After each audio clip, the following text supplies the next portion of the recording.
Welcome.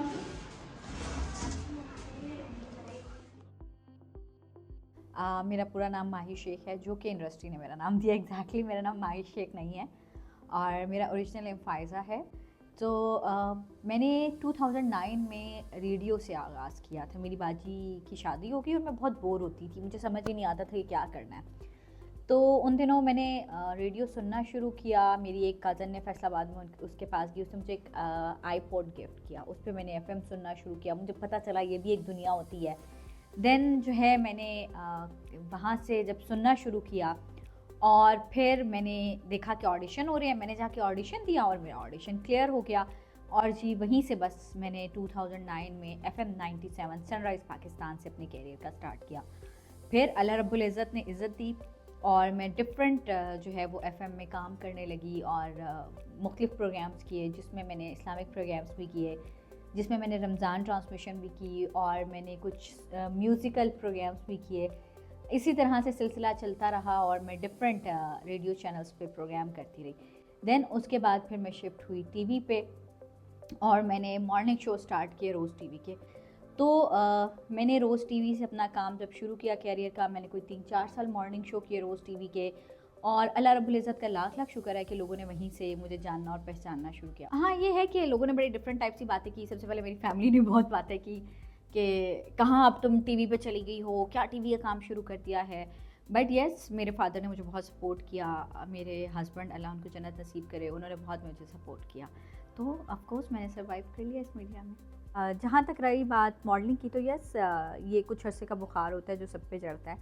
मैंने बिल्कुल जो है वो काम किया। मैंने मॉडलिंग की, यहाँ पर मैंने ब्रांड की शूट किए कुछ, और मुझे बड़ा शौक़ था मेकअप का और दोबारा से दुल्हन बनने का। तो मैंने डिफरेंट लहंगे पहन के और बड़े अच्छे सैलून्स के जो है वो शूट्स किए और मैंने जो है वो डिफरेंट बोतीक्स के शूट किए। तो यस, शूट किए। उसके बाद ड्रामे की आप बात करें तो कोई 1.5 साल पहले मैं बिल्कुल फारिग बैठी थी कि कुछ करने को नहीं था, जॉब थी नहीं मेरे पास। तो मुझे किसी ने ड्रामे का पूछा, मैंने कहा जी ज़रूर कर लेते हैं। तो फिर मैंने 2 ड्रामे किए। कोई बहुत बड़ा रोल नहीं था, साइड रोल था सिस्टर का जो मैंने किया। लेकिन यस, एक्टिंग फिर मुझे समझ आई कि एक मज़े की चीज़ है, लेकिन उसके लिए आपके पास फुर्सत के लम्हात होने चाहिए, आपके पास काफ़ी सारा टाइम होना चाहिए, आपके पास पूरा दिन फ्री होना चाहिए, तब जाके जो है वो आप एक्टिंग कर सकते हैं। एवरीबडी नोज़ कि हस्बैंड की डेथ के बाद एक सिंगल पेरेंट को बहुत मुश्किल होता है सर्वाइव करना, और स्पेशली जब आपके पास बहुत सारी मुश्किलात आप फेस कर रहे हो। फराज की डेथ के फ़ौरन बाद मुझे जैसे सक्सेशन का केस करना पड़ा, अपने बच्चों को आगे किस तरह से कैरी करना है, कैसे लेके चलना है, उनकी गार्डियनशिप लेनी, कोर्ट कचहरियों के चक्कर, फिर फराज की जायदाद का जो हिस्सा था जो मुझे नहीं मिला, जस्ट वो मिला जो कि उसके घर का था, वो मैंने लिया जो उसके नाम पे था, बाकी तो मुझे नहीं दिया गया। तो वो सब चीज़ें बड़े मुश्किल होती हैं। आप सिंगल पेरेंट, जब आपके 2 बच्चे, और स्पेशली इशुन बिरिया जस्ट 37 डेज़ की थी जिस दिन फराज की डेथ हो गई। बहुत सारी मुश्किलात थी। फिर वहाँ से सब कुछ लेने के बाद जो है वो घर शिफ्ट करना, बच्चों को रेंट पे लेकर आना, एक अच्छी जो है वो इनकम जनरेट करना, फिर मुझे जॉब्स ढूंढनी पड़ी। देन उसके बाद फिर मैं अब दोबारा मुझे रिटेन किया और मैं नेशनल इंफॉर्मेशन टेक्नोलॉजी बोर्ड में जो है वो PR और डिजिटल मीडिया को हेड कर रही हूँ। अच्छा देखें, जब मैं उस्मान डार के टाइम पीरियड में PM ऑफिस थी और उस वक्त नए नए यूट्यूब चैनल्स आ रहे थे, फिर मुझे याद है मैंने मौलाना के धरने और बाकी धरने जो इस्लामाबाद, क्योंकि इस्लामाबाद मशहूर ही शायद धरनों की वजह से है, तो मैंने बहुत सारे धरने कवर किए, बहुत सारे यूट्यूब चैनल के लिए किए, अपने TV शो के लिए किए। मुझे टिकटॉक से इतराज़ नहीं है, लेकिन उसका इस्तेमाल सही नहीं है। यूट्यूब और फेसबुक की रील्स, इनका इस्तेमाल सही नहीं हो रहा। मैं अक्सर देखती हूँ कि हस्बैंड वाइफ घर के अंदर बैठ के, और मॉर्निंग हो रही है, बेडरूम की सुबह की तस्वीरें बन रही हैं, शाम की बन रही हैं, रात की बन रही हैं, किस्ते हुए बन रही हैं, डिफरेंट एंगल में बन रही हैं। तो मुझे लगता है कि ये सब चीज़ें अक्सर बच्चे भी देख रहे होते हैं आपके घर के, जिन्हें शायद अभी आप बताना नहीं चाहते, जिनके जहन मैच्योर नहीं है, छोटे हैं। तो ये चीज़ें जो अगर अभी से आप डाल देंगे उनके दिमाग में, फिर आप कहते हैं कि हमारा जो यंगस्टर है वो डी ट्रैक है, हमारे मुआशरे में अदम बर्दाश्त है। तो वो ये सब चीज़ें इसीलिए हैं कि हम ऐसा कंटेंट जो है वो उनको दिखा रहे हैं, या हम खुद जनरेट करके उसको अपलोड करके अपने व्यूज़ के चक्कर में आवाम को दिखा रहे हैं। अच्छा, आप देखिए कि बच्चे जो है वो स्पेशली अब आप जो उनको दिखा रहे हैं वो करते हैं।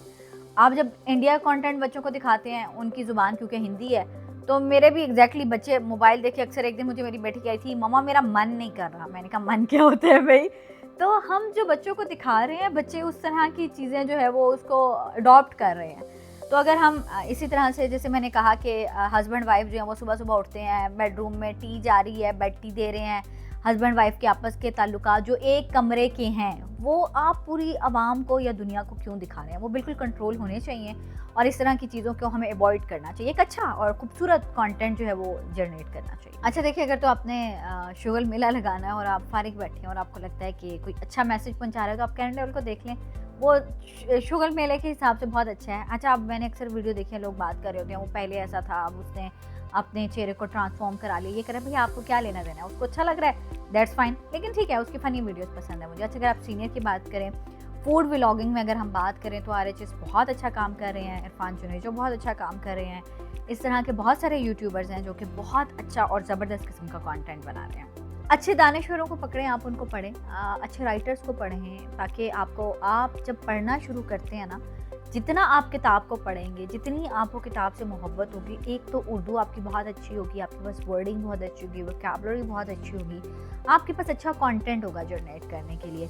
तो इस्लामाबाद में बहुत सारे दानिश्वर हैं और बाकी जो शहरों से मुख्तलिफ आते रहते हैं, तो आप उनके साथ बैठें, उनके अक्सर आप देखेंगे कि यहाँ पे सेशन भी होते हैं, वो जाके अटेंड करें, आपको खुद ब खुद अच्छा कंटेंट मिल जाएगा। ये मेरी एक बहुत प्रोग्राम की सीरीज़ पड़ी हुई है जो मैंने मुख्तलिफ दानिश्वरों के साथ की है, बल्कि इनफैक्ट जो मैंने सबसे पहले अपना टीवी का वॉल्यूम फुल म्यूज़िकल शो किया था, उसमें भी हमने एक सेगमेंट जो है वो किताब के हवाले से रखा था। मुझे पढ़ने से बहुत इश्क है जी, और मुझे नहीं पता वो कैसे जनरेट हुआ, लेकिन बचपन से मैं इमरान सीरीज़ पढ़ती थी, मुझे आज तक याद है इमरान सीरीज़।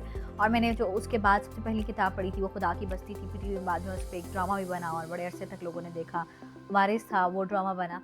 खैर जी, अगर आप राइटर्स का पूछें तो बहुत कंट्रोवर्शियल बात है, लेकिन सादत हसन मंटो मुझे बहुत पसंद है और मैंने मंटो को बहुत ज़्यादा पढ़ा है। मुझे लगता है मंटो ने आपके मुआशरे को नंगी लाश की तरह पेश किया कि ये आपका मुआशरा है, अब उसको आप किसी भी एंगल में लें, वो आपकी अपनी मर्ज़ी है। इसके साथ मुमताज़ मुफ्ती को मैंने यस पढ़ा। किताबों के नाम अगर मैं लेना शुरू करूँ तो एक बहुत लंबी लिस्ट बन जाएगी किताबों की। मैंने जो है हर दौर के मुख्तलिफ़ लोगों को पढ़ा, ताकि मुझे पता चले बेसिकली कि क्या किस दौर में क्या लिखा जाता था और किस तरह से किताब जो है वो आपके अंदर आपकी सोच को बदलती है, किस तरह उसको मुस्बत सोच की तरफ आपको लेकर जाती है। तो बहुत सारे राइटर्स हैं, बहुत सारे नाम हैं, लेकिन आपने क्योंकि फेवरेट पूछा था वो मैंने बता दिया। सबसे पहले तो थैंक यू, बहुत शुक्रिया आपका कि आप आए और आपने मेरे साथ इंटरव्यू रिकॉर्ड किया। यस, आप मुझे बहुत जल्दी जो है वो यूनिवर्सल पॉइंट पे देखेंगे और मेरी कोशिश होगी कि बहुत सारे ऐसे लोग जिनको हम बज़ाहिर तो जिनके बारे में जानते हैं कि वो काम कर रहे हैं, फील्ड में क्या क्या काम कर रहे हैं, उनको क्या मुश्किलात दरपेश हैं और किस तरह से वो जो है वो फील्ड में आए, उनके बारे में क्या नेगेटिव पॉजिटिव बातें होती हैं, उसमें क्या सच्चाई है, क्या उसमें झूठ है, ये सब चीज़ें लेकर बहुत जल्द आप मुझे यूनिवर्सल पॉइंट पे देखेंगे। Thank you. फीमेल को बिल्कुल काम करना चाहिए। आज के दौर में आपके बहुत मजबूत होने के लिए ज़रूरी है कि अपने आप को मनवाएं। लेकिन ज़िंदगी है, ज़िंदगी आपको अप एंड डाउन्स दिखाती है। खुदा ना खास्ता आपके साथ कब कोई हादसा हो जाए कुछ पता नहीं है। जैसे मैंने अभी आपको बताया कि हस्बैंड की डेथ के बाद अगर मैं जॉब ना कर रही होती तो मैं क्या करती। मेरे लिए सबसे बड़ा सवाल ही यही है कि अगर मैं हाउसवाइफ होती और मेरे 2 ट्विंस बच्चे होते तो मैं क्या करती। मतलब मेरी तो फैमिली, जिसे मैंने कहा मेरे इन लॉज जिन्होंने मुझे रखना पसंद नहीं किया और वो चाहते थे मैं फ़ौरन से पहले यहाँ से चली जाऊँ और मैं अपने घर के बिल तक खुद जमा कराती रही, सब कुछ खुद कर रही थी, तो मैं अगर ना कमा रही होती तो मैं क्या करती। ये एक बड़ा क्वेश्चन मार्क है उन तमाम ख़वातीन के लिए जो मेरा प्रोग्राम इस टाइम देख रही होंगी। तो मेरा जो ज़ाती ख़्याल है वो ये कि आपको फाइनेंशियली स्ट्रॉन्ग होना बहुत ज़रूरी है। इसलिए निकलिए, अपने आप को मनवाइए और काम कीजिए। बाकी रही कि यस, ये मेल डोमिनेट सोसाइटी है, यहाँ पे मर्दों की बादशाहियत कह सकते हैं हम। डिफरेंट बातें आपको सुनने को मिलेंगी, इग्नोर करें और अपने आप को देखें, अपने गोल्स को देखें, अपने अचीवमेंट्स को देखें और सोचें कि आप कौन से स्टेप लेके कहाँ तक जा सकते हैं। Thank you.